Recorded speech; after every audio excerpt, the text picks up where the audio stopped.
L'économie maintenant, Philippe Randrianarihamanan nous a rejoint. Bonsoir Philippe. Bonsoir Patrice. Alors vous avez recensé quelques innovations qui ont marqué le continent africain en 2018. Que peuvent apporter les nouvelles technologies aux pays africains ? Eh bien Patrice, les nouvelles technologies peuvent avoir un réel impact sur la vie des Africains et sur l'économie de leur pays. Les plus optimistes affirment même que l'Afrique peut faire un bond de développement, un saut technologique, grâce notamment aux technologies comme l'Internet, la téléphonie mobile, l'informatique, l'intelligence artificielle. Ce qu'il faut dire, c'est que ces nouvelles technologies sont rarement africaines. En revanche, les Africains adaptent ces technologies à leurs besoins, à leur réalité, et c'est de pures innovations. Alors on va faire un tour d'horizon de ces innovations, les plus prometteuses pour 2018. Prenons par exemple l'Afrique du Sud avec ce distributeur automatique de billets converti en distributeur de médicaments. Oui, et pas n'importe lesquels de médicaments, des médicaments contre le VIH. Car l'Afrique du Sud a le taux de prévalence de la maladie le plus élevé au monde. 4,2 millions de personnes reçoivent un traitement gratuit dans ce pays. Et avec ce distributeur, donc, fini les files d'attente. Alors comment ça marche concrètement ? C'est simple, Patrice. Le patient est en contact avec un aide-pharmacien pour une consultation à distance et il obtient ses médicaments en quelques minutes.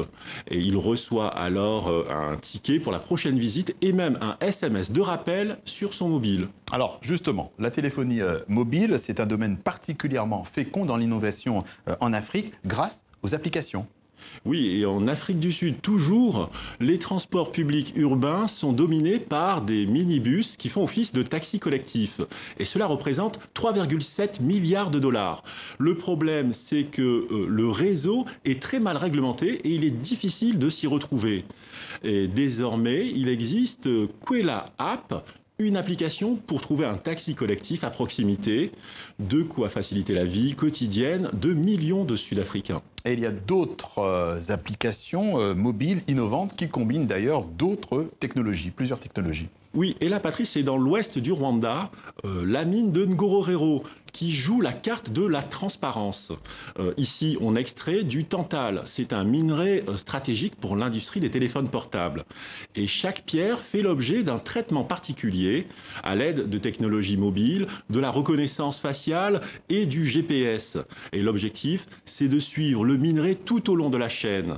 Et cela peut rassurer les investisseurs sur l'origine du minerai, non fiable et non lié à des conflits. Alors les innovations se déclinent à partir de bien d'autres technologies comme les drones ou l'impression 3D. L'Afrique est aussi présente dans des secteurs où l'on ne l'attend pas forcément, c'est-à-dire par exemple l'intelligence artificielle. Oui, et regardons cette démonstration faite au Caire. Ce robot s'appelle Sophia. C'est le premier robot humanoïde au monde. Et peut-être avez-vous déjà entendu dire, Patrice, que Sophia avait obtenu la nationalité saoudienne. Oui. Mais sa plus grande qualité est ailleurs, c'est son intelligence artificielle, qui a un lien direct avec l'Afrique, puisqu'elle parle un peu l'amharique, une langue d'Éthiopie. Et en fait, c'est des Éthiopiens de la société iCog Lab qui ont développé en partie le logiciel de Sophia. Oui, ça explique, effectivement. Oui. Preuve, s'il en est, que l'Afrique peut non seulement innover, mais aussi être à la pointe des technologies. Encore faut-il qu'elle trouve des investissements adéquats.